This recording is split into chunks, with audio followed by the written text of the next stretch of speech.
తర్వాత ఈ 84లో ఏంటంటే ఈ జనవరిలోనే ఇక్కడ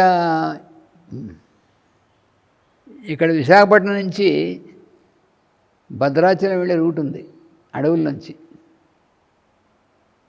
ఆ రూట్లో నర్సీపట్నం, చింతపల్లి మీదుగా అటు వెళ్ళాలి ఘాట్. అక్కడ మోతుగూడెం, సీలేరు అనేది ప్రాజెక్ట్. అది ఆ సీలేరు అనేటువంటి అంటే నది, ఒక నది వస్తుంది అటు పక్కన. దానివల్ల హైడ్రో ఎలక్ట్రిక్ ఇది అక్కడ బిడ్డ ఉంది. అప్పర్ సీలేరు, లోవర్ సీలేరు, మోతుగూడెం అని అదంతా ప్రాజెక్ట్. అది అక్కడి నుంచి మాస్టర్ గారి చాలామంది వచ్చేవాళ్ళు. అక్కడ ఇంజనీర్స్ పనిచేస్తున్న వాళ్ళు, తర్వాత మిగతా స్టాఫ్ వాళ్ళందరూ కూడా మాస్టర్ దగ్గరికి వచ్చేవాళ్ళు. ఈ ఊళ్ళో ఇక్కడ ఉన్నటువంటి ఇంజనీరింగ్ వాళ్ళకి అడ్మినిస్ట్రేటివ్ హెడ్ క్వార్టర్స్ ఈ ఊళ్ళో ఆఫీస్ ఉంటుంది. అందుకని ఈ ఊళ్ళో కూడా చేసేవాడు. వాళ్ళలో గ్రూప్ మాస్టర్ దగ్గరికి వచ్చేటువంటి వాళ్ళలో గ్రూపు వాళ్ళు ఈ జనవరి నెలలోనే 84లో వచ్చి, మీరు మోతుగూడెం వచ్చి మీరు అక్కడ ఒక 2 వీక్స్ మాకు శిక్షణ తరగతులు కండక్ట్ చేయాలి అని మాస్టర్ గారిని అడిగారు.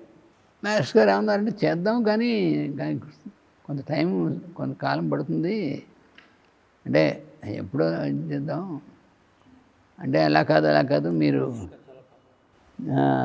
మీరు రావాలి, మీరు వెంటనే ఇప్పుడు ఈ నెలలో ఇప్పుడే రావాలి, గ్రూపులు అయిపోయింది, రావాలి మీరు అంటే. మెసేజ్ చెప్పారు, అది కాదయా, ఇంకా మనం చాలా పనులు క్లియర్ చేయాల్సినటువంటి పనులు ఉన్నాయి ఇంకా చాలాను అంటే. మరి ఇప్పుడు మాస్టర్ ఇంకా చేసేటువంటి పబ్లికేషన్స్ కానీ చాలా ఉన్నాయి, రాదు మాస్టర్. ఇప్పుడు ఈ శిక్షణ తరగతులు ఇంకా కొంచెం చోట కండక్ట్ చేద్దాం ఇలా అనుకున్నటువంటి ఇవన్నీ ఉంటాయి కదా. అందుకని ఇంకా ఈ పనులు చాలా ఉన్నాయి, కొంతకాలం అయిన తర్వాత తప్పకుండా మనం పెడదామంటే, మీరు వస్తే కానీ అక్కడ చాలా కొంత దుష్టశక్తులు లాంటివి, తర్వాత కొన్ని యాస్ట్రల్గా ఉన్నటువంటివి, కొంతమంది ప్రజలకి కూడా ఆరోగ్యం ఉంటుంది. అందుకని మీరు వస్తే కానీ క్లియర్ అవ్వవు. అందుకని మీరు దయచేసి వెంటనే రమ్మని మేము రిక్వెస్ట్ చేస్తున్నాం అని వాళ్ళు మాస్టర్ గారు 2-3 సార్లు చెప్పినా వాళ్ళకి వదలటం లేదు. వదలకుండా మన రామశర్మ గారిని, ఆయన ఎలక్ట్రికల్ దాంట్లో ఇంజనీర్, ఆయన చేసేవారు. అందుకని ఆయన మిగతా వాళ్ళందరూ వచ్చి, సరే ఇంక చివరి మాస్టర్ గారు ఫ్యూ మినిట్స్ అలా చూసి, సరే దైవ నిర్ణయం, అందుకని 2-3 సార్లు మాస్టర్ గారికి చాలా పనులు ఉన్నాయని చెప్పిన 2-3 సార్లు వాళ్ళు కాదు, మీరు ఇప్పుడే రావాలనేటువంటిది చెప్పారంటే, సరే మాస్టర్ గారు చూస్తారు, దైవ నిర్ణయం, సరే కానివ్వండి అన్నారు. ఈ కానివ్వండి అని చెప్పి ఎప్పటి నుంచి అంటే ఇలాగే ఫిబ్రవరిలో ఫిబ్రవరి 15 నుంచి ఫిబ్రవరి నెలాఖరు దాకా, మార్చి 1 దాకా అని చెప్పి ఫిక్స్ చేశారు మొత్తానికి. సరే అప్పుడు ఈ శిక్షణ తరగతులు పర్టికులర్గా ఏమిటి అంటే, పర్టికులర్గా అన్నీ హోమియో, ఎస్ట్రాలజీ, సంస్కృతం, తర్వాత ఏమో అక్కల్ట్ అనాటమీ ఒకటి, అక్కల్ట్ అనాటమీ ఇది, తర్వాత ఏన్షియంట్ విజ్డమ్, ఏన్షియంట్ విజనము, తర్వాత ఉత్తర రామచేత నాటకం. ఇన్ని అసలు అంటే ఒక్క వ్యక్తి 15 రోజుల పాటు ఉదయం నుంచి రాత్రి దాకా ఇన్ని సబ్జెక్ట్స్ సంబంధం లేదు ఒకదానికంటే డిఫరెంట్. ఏమో ఒకదాని కూడా సంబంధం సబ్జెక్ట్స్ కానే కావు కదా నీకు. అలాంటిది అంత హెక్టిక్ ప్రోగ్రామ్, అది మామూలు ప్రోగ్రామ్ కాదు. సరే వాళ్ళు మిగతా అరేంజ్మెంట్స్ చేసుకోండి అయితే అన్నారు. వాళ్ళు ఇంకా మాస్టర్ గారి రెసిడెన్స్కి దాదాపు 5 ఊళ్ళ నుంచి వచ్చిన వాళ్ళు చాలామంది ఉంటారు. అంటే వాళ్ళ రెసిడెన్స్కి ఇవన్నీ కూడా వాళ్ళు ఏర్పాటు చేశారు. సరే అక్కడికి మాస్టర్ గారితో పాటు మా తమ్ముడు శ్రీనివాస సుదర్శనం కూడా ఇద్దరు వెళ్ళారు మొత్తుకోవడానికి. ఇలా మన వాళ్ళు చాలామంది మోదుగూడెం క్లాసెస్కి అటెండ్ అయ్యారు.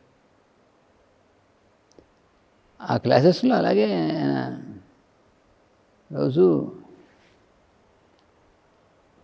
ఆయనకి అసలు ఎప్పుడు ఆయన ఎప్పుడు లేచారో ఎవరికి తెలియదు. వీళ్ళే అల్లిగా లేస్తారు, ఎందుకంటే ప్రోగ్రామ్ క్లాస్లో ఉన్నాయి. వీళ్ళు లేచేప్పుడు ఆయన రెడీ అయిపోయి ఉండేవారు. ఎప్పుడు పడుకున్నారో ఎప్పుడు లేచారో యాజ్ యూజువల్ ఎప్పుడు అంతే ఆయన. అలాగా ఆ మోతుగూడెంలో ఈ 15 రోజులు కూడా ఈ సబ్జెక్ట్స్ అన్నీ జరుగుతున్నాయి. అది ఆ క్లాసులు జరుగుతున్నప్పుడు కొన్ని ఆయన ఆకాశంలో చూసి చెప్తుండేవారు. మధ్యలో ఎవరన్నా ప్రశ్న వేస్తే మీరు ఆపకండి, నేను చెప్పినట్టు మీరు నోట్ చేసుకోండి, ఎందుకంటే అక్కడ పేజీలు తిరిగిపోతున్నాయి, కొంచెం మిస్టేక్గా చెప్పారు, అక్కడ పేజీలు తిరిగిపోతున్నాయి, అందుకని మీరు మధ్యలో ఆపద్దు, నేను చెప్పినట్టుగా మీరు నోట్ చేసుకోండి, తర్వాత కావాలంటే మీ డౌట్స్ ఉంటే క్లియర్ చేసుకుందాం, కానీ మధ్యలో ఆపకండి అని చెప్పి. ఎక్కడ పేజీ తిరిగిపోతున్నాయంటే ఆకాశమే. ఆయన పుస్తకం, ఆయన భారతీయ భాషలో పాట రాశారు, ఆకాశమే ఒక పుస్తకము అందులో అని పేజీలు అని పాట. కానీ ఆకాశమే ఆయనకు పుస్తకం, అందుకని ఇలా చూసి పేజీలు తిరిగిపోతాయంటే ఎక్కడంటే ఆకాశంలో. అందులో ఎన్ని అర్థాలు ఉన్నాయి. నిజంగా ఏదో బుక్ పేజీలు తిరగడం కాదు కాదు, చాలా అర్థాలు ఉన్నాయి అందులో.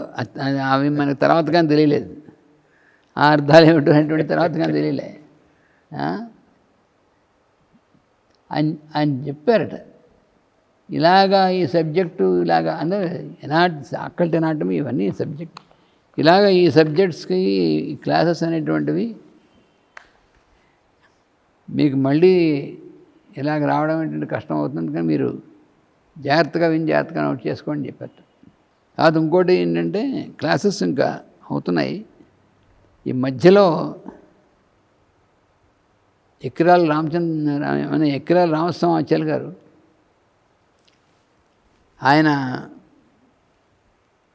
ఆయనకి మాస్టర్ గారికి కజిన్ అనమాట.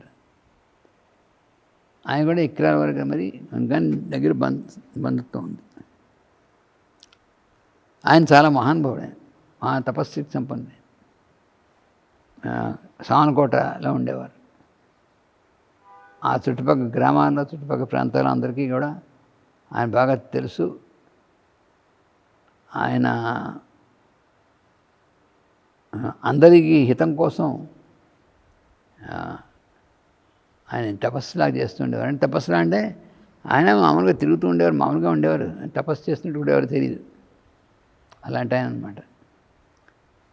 ఆయన సరిగ్గా ఈ క్లాసులు మొదలుపెట్టిన తర్వాత 15 రోజుల్లో మొదటి వారం అనుకుంటున్నాను భీష్మేకాదశి వచ్చింది. భీష్మేకాదశి నాడు ఆయన శరీరత్యాగం చేశారు. చేస్తే అప్పుడు ఒకసారి అక్కడి నుంచి వచ్చి మళ్ళీ విడిపోయారు. ఇంకొక ఆయన మాస్టర్ గారి శిష్యుడు ఎన్బికేవి ప్రసాద్ గారిని ఉండేవారు. ఆయన విశాఖపట్నంలో ఉండేవారు ముందు. ఆటోమోటివ్ మ్యానుఫ్యాక్చరర్స్ అని చెప్పి విశాఖపట్నంలో ఇప్పటికి కూడా ఉంది. అది ఒక ఆటోమొబైల్ కంపెనీ అనమాట అది. అందులో మేనేజర్గా ఉండేవారు. ఇక్కడి నుంచి విజయవాడ ట్రాన్స్ఫర్ అయ్యి విజయవాడలో ఉంటున్నారు అనమాట. ఆయన మోతుగూడెం రాలేదు, కానీ ఆయనకి హార్ట్ అటాక్ వచ్చింది, చనిపోయారు ఆయన సడన్గా. దానివల్ల అది తెలిసి మాస్టర్ గారు ఒకసారి వెంటనే వెళ్ళి ఫ్యామిలీ మెంబర్స్ మళ్ళీ వచ్చారు. వెంటనే వెళ్ళడం, మళ్ళీ వెంటనే వచ్చాడు. చాలా హ్యాక్టిక్ జర్నీ. ఎందుకంటే అక్కడ క్లాసెస్ కూడా ఆయనే కండక్ట్ చేయాలి కూడా, అన్ని క్లాసెస్ షేర్ చేసుకోవడం కూడా ఎవరు కాదు కదా, అన్నీ ఆయనే చెప్పాలి కాబట్టి చెప్పాలి. అప్పుడు వెళ్ళొచ్చారు. 15 రోజులు క్లాసెస్ మొత్తానికి పూర్తయి అప్పుడైనా నా చివరి లెక్చరు రామాయణం మీద ఉంటుందన్నారు అన్నట్టు. నా చివరి లెక్చర్ రామాయణం మీద ఉంటుంది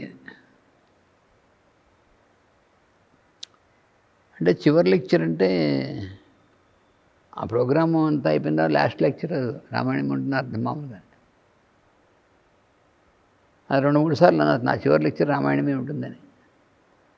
అప్పుడు ఆ మోతుగూడెం నుంచి బయలుదేరి మధ్యలో డొంకరాయి అనే ఒక ప్లేస్ ఉంది, అక్కడ రామాలయం ఉంది. అక్కడ రామాలయంలో నేను స్పీచ్ పెట్టాను. అక్కడ రామాయణం సీతారాముల వారి గురించినటువంటిది బ్రహ్మాండంగా అక్కడ ప్రవచనం అయింది.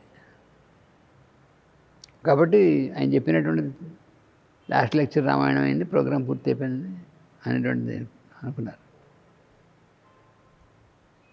కానీ ఏమైందంటే చాలామంది అందులో కొంతమంది సిక్ అయ్యారు. అది ఎలాగంటే మలేరియా, ఒక రకమైనటువంటి మలేరియా వచ్చేసింది. అది మామూలు బాడీ కాకుండా బ్రెయిన్ ఎఫెక్ట్ ఇచ్చేటువంటి మలేరియా వచ్చింది. ఆ తర్వాత తెలిసింది ఏరియా అంతా బాగా ఫుల్ మలేరియా ఉన్నటువంటి ప్లేస్ అని. మనకు ముందు అంతగా తెలియదు. ఇది అయిన తర్వాత మలేరియా డిపార్ట్మెంట్ వాళ్ళు అంతా అలర్ట్ అయ్యేప్పుడు వాళ్ళు వచ్చి మళ్ళీ సర్వే చేసి అంతా చేసి ఇక్కడ చాలా మలేరియా ఎక్కువ ఉందని అప్పుడే అనౌన్స్ చేశారు. అప్పుడే కొంతమంది సిక్కారు. ఈ డొంకరాయి రామాలయానికి వచ్చి లెక్చర్ ఇచ్చే టైంకి మాస్టర్ గారికి కూడా ఫీవర్ వచ్చేసింది. ఫీవర్తోనే మాస్టర్ గారు వాళ్ళు చెప్పినట్టుగా ఆ లెక్చర్ పూర్తి చేశారు.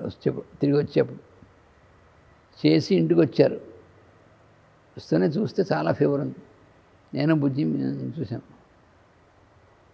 చాలా హై ఫీవర్ ఉంది.